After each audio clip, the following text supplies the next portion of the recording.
Hello and welcome. I'm Jade of Jaded Reader, and today I'll be going over my GothTober TBR.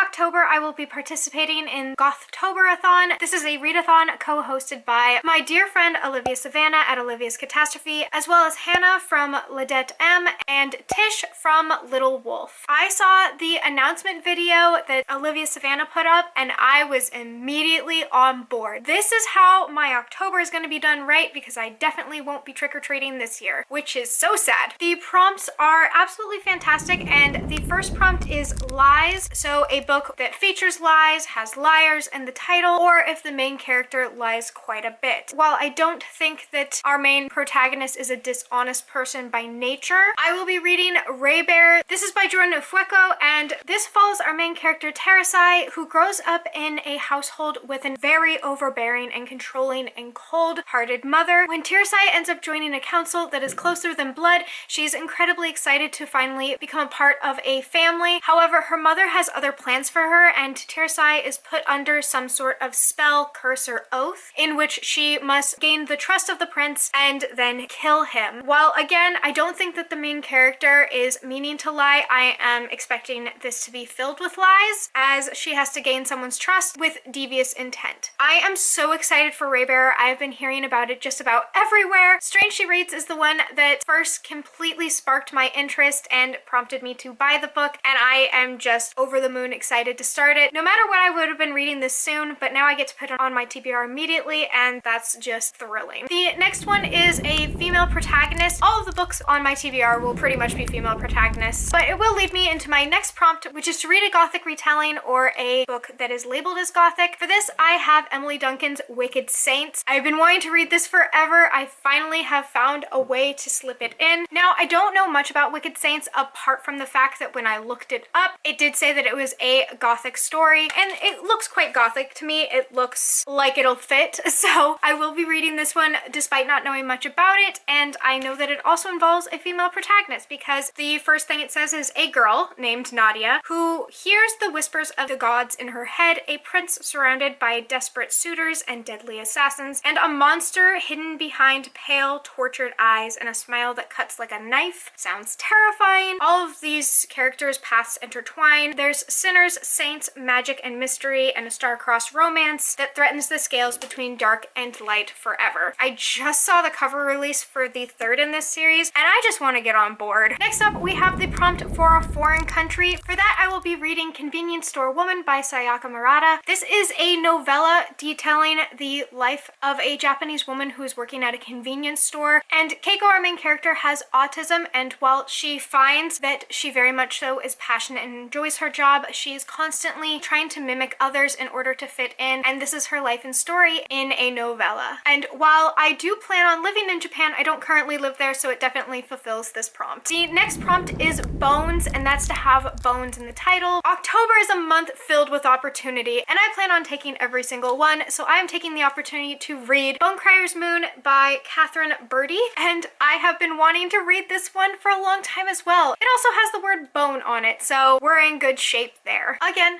this is a TBR video, so I don't know as much about the book as I would like because I haven't read it yet, but I know that there are two characters here, and one is to become a bone crier, or the matriarch of the Bone Criers, which is an organization of people that have something to do with like conquering or fighting back the dead. And in order to become a bone crier, you must take the life of your true love. We're also dealing with another character who has had their father taken from them by a bone crier, so this is messy, and I'm going to enjoy it every last bit. I really am hoping so anyway, because I have heard fantastic things, and this is the Fairy Loot edition with the sage green edges, and I'm completely smitten with everything I'm hearing and seeing in the book, so I'm hoping that the inner pages do just as much. Next up is the oldest book on your TBR, and for that I have Sabriel by Garth Nix. I have had this on my TBR since I think I was in middle school. I have also heard great things from Olivia Savannah, who has has started the series and has definitely read the first one, and I believe, if I'm remembering correctly, has been enjoying it. I know this follows our main character, Sabriel, who is dealing in some sort of magic. She's grown up in a magical boarding school. Magic is very prevalent in this world, but she has to leave it in order to find her father, who has gone missing, and I am assuming that the mystery of where her father is leads to greater adventures, because this is a classic standby series that a lot of people really enjoy, and I also really want to enjoy it. This isn't the original cover I had when I was in middle school, but is definitely the one I've been wanting to get to for the longest. Eventually I would like the other cover, but for now this will definitely do. The next prompt being red, to have red on the cover, I am going with Wicked Saints because it's fantastic red, like the deepest, darkest, creepiest red. It gives me the vibes. This is the book I choose for my red prompt. After that we have Undead, and Undead actually fills a couple different prompts. We have Bone Criers, who are trying to fight back undead creatures, and then we also have Sabriel has mention of undead creatures as well. I don't know what other books will have the undead in them, but both Bone Crier and Sabriel mention them in the summary alone, so that's very promising. For morally gray characters, I am going to be going off of a hunch here, and I'm going to assume either Wicked Saints has a morally gray character because it seems very morally gray, or I'm hoping in this ragtag team of teenagers in the Black Veins that we also have a morally gray character, as teenagers often are at least a little bit morally gray. But this follows Blythe, our main character, who is in a world filled with magic and works at a coffee shop, not using much of her magic whatsoever, but when her family is kidnapped, she hops into her yellow Volkswagen with a group of friends and road trips across the United States in order to get her family back. Hoping there's morally gray in here. I'm reading this either way. I'll fit it in wherever I have to, and I'll let you know at the end how I packed it in. For Dark Academia, I am to read a book that takes place either in a dark academic setting or it takes place at a university. I'm hoping that this has a bit of both. This is The Foxhole Court by Nora Sakovic, and it has our, I think, first non-female character, Neil Johnston, the newest addition to the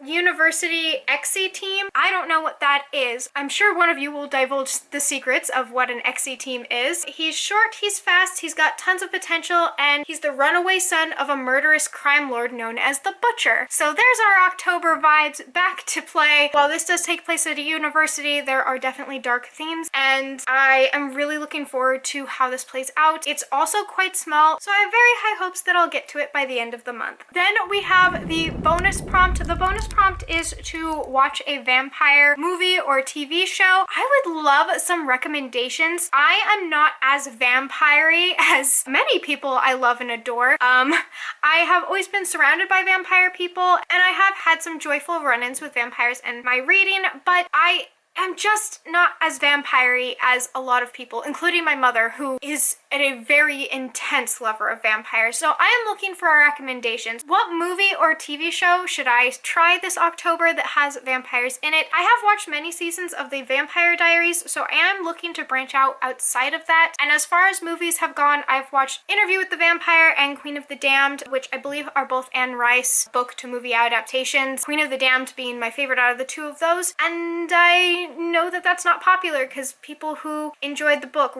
really hated the movie, but I liked the movie because I haven't read the book. Within that dark, cryptic world of vampires, please give me some recommendations for TV shows and movies to keep my October super spooky, super creepy, and incredibly gothic. And I would love to know what you'll be reading in October. How will you be celebrating? Apart from Halloween, which I do find tons of fun, I also celebrate Samhain. So I will be having a few more witchy things that you'll most likely just see in my vlogs. And I hope you are enjoying the sun or more stars wherever you are. And until next time, bye! Ends up joining a count.